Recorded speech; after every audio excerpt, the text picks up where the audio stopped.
திரு K Sengottaiyan அவர்கள் மீது ஒழுங்கு நடவடிக்கை எடுக்கப்பட்டுகின்றது.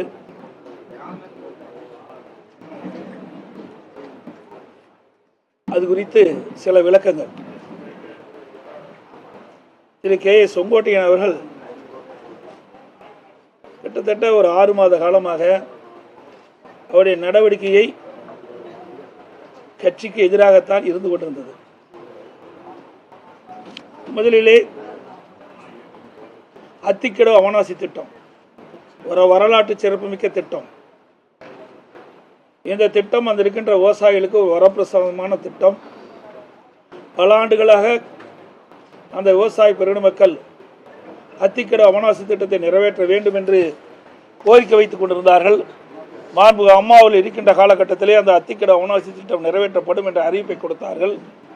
அம்மா மறைவுக்கு பிறகு அம்மாவுடைய அறிவிப்புக்கிணங்க நான் முதலமைச்சர் இருந்த காலகட்டத்தில் அம்மாவுடைய அரசு அத்திக்கடவு அவனாசி திட்டத்தை நிறைவேற்றுவதற்கு சுமார் 1682 கோடி முழுக்க மாநில நிதியிலிருந்து ஒதுக்கப்பட்டு அந்த பணிகள் துவங்கி நடைபெற்று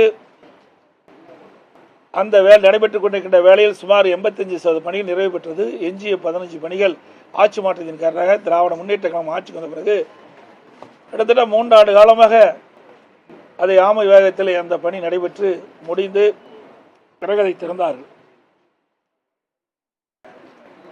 அங்கு இருக்கின்ற விவசாய பெருங்குடி மக்கள் பல்வேறு கட்சியை சேர்ந்தவர்கள், அதில் திராவிட முன்னேற்ற கழகம், காங்கிரஸ் கட்சி, கம்யூனிஸ்ட் கட்சிகள், விவசாய சங்கங்கள், அங்கு இருக்கின்ற பொதுநல சங்கங்கள் அனைத்துமே இந்த அத்திக்கடவு அவனாசி திட்டத்தை நிறைவேற்றி கொடுத்ததற்கு பாராட்டு விழா நடத்த வேண்டும் என்று அவனாசி ஒரு கூட்டத்தை ஏற்பாடு செய்தார்கள்.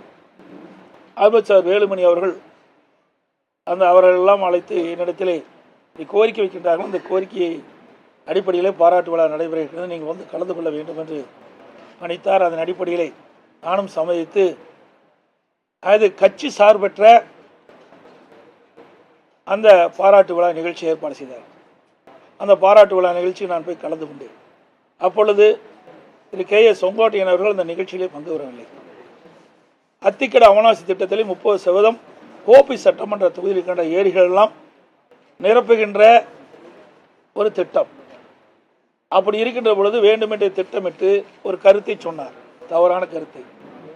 மாண்புமிகு அம்மா அவருடைய உருவப்படம், பொன்மனச்செம்மல் புரட்சித் தலைவர் எம்ஜிஆருடைய திருவுருவப்படம் அது இடம்பெறாத காரணத்தில் நான் அந்த நிகழ்ச்சியிலே பங்கு பெறவில்லை என்ற ஒரு தவறான கருத்தை சொன்னார். அங்கு இருக்கின்ற விவசாய பெருங்குடி மக்கள் பல்வேறு கட்சியை சேர்ந்தவர்கள்லாம் இது கட்சி நிகழ்ச்சி இல்லை, கட்சிக்கு அப்பாற்பட்டு நாங்கள் பல கட்சியை சேர்ந்தவர்களும் இந்த போராட்டத்தில் ஈடுபட்டோம். அந்த ஈடுபட்டதின் காரணமாக என் பெயரை சொல்லி அவர் முதலமைச்சர் இருந்த காலகட்டத்தில் இந்த திட்டத்தை கொண்டு வந்து நிறைவேற்றியிருக்கிறார், அதற்கு நாங்கள் பாராட்டு விழா நடத்தியிருக்கட்டும், நீங்கள் வந்து கலந்து கொள்ளுகின்றோம். அவர்களும் மீண்டும் கோரிக்கை வைத்தார்கள், அதையெல்லாம் நிராகரித்தார். என்ன அவருடைய கருத்து? இங்கே அந்த நிகழ்ச்சியிலே மாண்புமிகு அம்மாவுடைய படமும் பொன்மனச்செம்மல் புரட்சித் தலைவர் எம்ஜிஆர் படம் இடம்பெறவில்லை என்பதுதான். அதுக்காக வரவில்லை என்றார். அதே வேளையில் இதே செங்கோட்டையன் அவர்கள் ஒரு சைக்கிள் துவக்கு நிகழ்ச்சி அவருடைய தொகுதியில் ஒரு சைக்கிள், அதாவது விலையில்லா சைக்கிள் மாணவர்களுக்கு கொடுக்கின்ற நிகழ்ச்சி, அந்த நிகழ்ச்சியில் கலந்துக்கிட்டார். எங்க அம்மா படம் இருக்குது, திரு கருணாநிதி படம், திரு ஸ்டாலின் படம் தான் இருக்குது. அப்போவே பிடிஎம் வேலையை ஆரம்பிச்சிட்டார். இது பாருங்க, இது சைக்கிள் கொடுக்குற அந்த குழந்தைகள் அமர்ந்திருக்கின்ற காட்சி, அதில் படம். இதில் திரு கருணாநிதி அவர்கள் படமும் திரு ஸ்டாலின் படம் தான் இருக்குது. அம்மா படமும் தலைவர் படமும் எங்கே இருக்கின்றது? அப்பொழுதிருந்தே திட்டத்தை வகுக்க ஆரம்பித்து விட்டார். ஏதாவது ஒரு காரணத்தை சொல்லி அந்த கூட்டத்தில் கலந்து இருப்பதற்காக அந்த காரணத்தை சொன்னார். ஆனால் உண்மை வெளிவந்து விட்டது. இப்படிப்பட்டவர் தான் திரு செங்கோட்டையன் அவர்கள்.